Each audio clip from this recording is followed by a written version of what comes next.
तुमच्या या बहिणीला या लेकीला विसरू नका. युद्धावर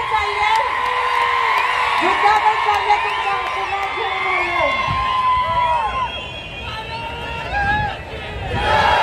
मी आदरणीय राहुलजींचं या ठिकाणी मनापासून स्वागत करते.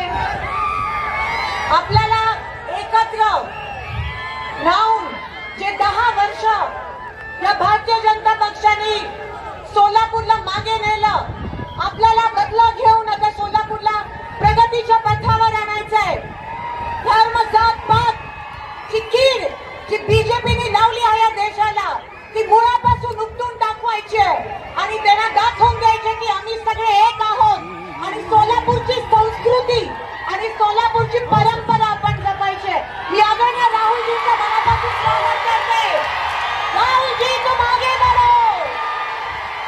जोड़ो जोड़ो भारत जोड़ो, जोड़ो जोड़ो भारत जोड़ो. राहुलजी तुम आगे बढ़ो.